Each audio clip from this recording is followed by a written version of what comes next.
તો જય શ્રી કૃષ્ણ મિત્રો, હું છું યુવરાજ. સ્વાગત છે તમારું મારા નવા વ્લોગમાં. તો આજે મારી મમ્મી મેગી બનાવે છે, વેજ મેગી. આ વટાણા, આ મેગીનો મસાલો છે. આ મેગીનો મસાલો છે અને આ છે મેગી. આ 2 મિનિટ લખે ખરી, પણ 2 મિનિટમાં કીધી બને તો નહીં જ તેઓ. 2 મિનિટ ખાલી લખવાનું હોય આ લોકોને. તો મિત્રો, આજે અમારા ઘરમાં બને છે વેજ મેગી. આ કાંદા, હવે મારી મમ્મી વટાણા નાખશે. આ વટાણા નાખા,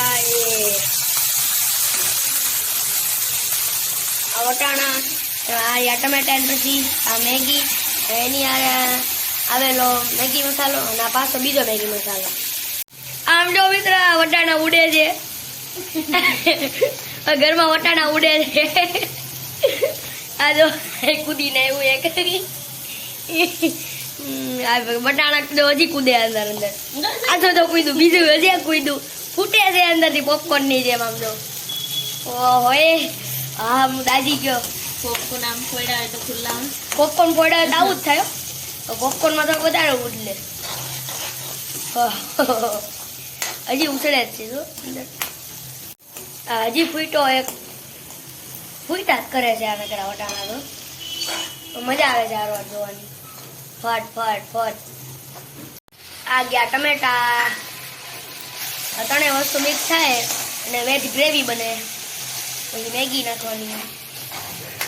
આવું રહ્યા ગયું કાચું પડ્યું.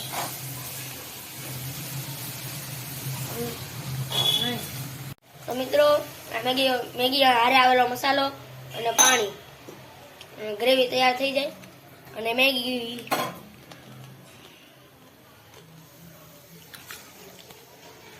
તૈયાર છે. હા, મેગી ગઈ. હવે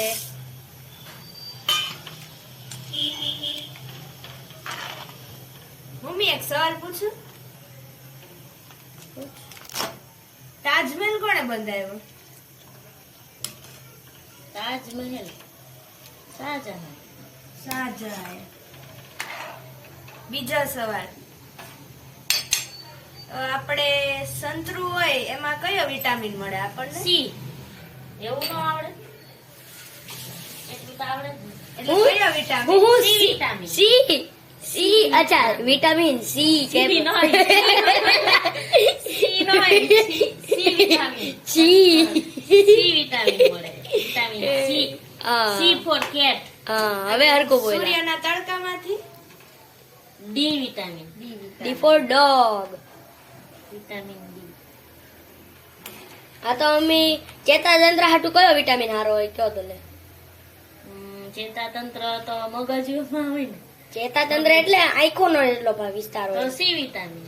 ના રે ના, એ વિટામિન એ. ગાજર ને એવું ખાવાથી મળે. અને લીલા ઓલા ખાવાથી, લીલા શાકભાજી ખાવાથી. ધાણા. લીલા ધાણા. એટલે આપણે દરરોજ શિયાળો આવે લીલા શાકભાજી ખાવા જોઈએ. હું પાછી બીજા સવાલ પૂછું છું. તૈયાર છે ને? તો તમારે 5 ફળોના નામ બોલો. 5 ફળોના નામ. કેરી, સફરજન, પછી પાઇનેપલ, તરબૂચ, સંતરા. થઈ ગયા 5. આ તો 5 લીલા શાકભાજી ના નામ. લીલા શાકભાજી પાલક, મેથી, ધાણા, પછી તુરિયા અને દૂધી. વાહ, આવા સવાલ હોય ક્યાંય? તોય તો આ તો જનરલ નોલેજ છે, બધું ખબર હોવી જોઈએ. મમ્મીને ખબર છે. ઈ તો ખબર જ હોય ને. ના, તોય અમુકને ન ખબર હોય ને. તમને ખબર છે? હા, મને ખબર હોય. મિત્રો, ધાણા નાખ્યા, મેગી બનીને તૈયાર જ છે. અમે જમવા બેસી જઈએ હવે. તો જેને આ વ્લોગ ગમ્યો એ લાઈક કરજો, જે નવા આવે સબસ્ક્રાઇબ કરજો, અને આ વ્લોગ કેવો લાગ્યો એ કોમેન્ટમાં જણાવજો. તો મળશું આપણા વ્લોગમાં. જય શ્રી કૃષ્ણ.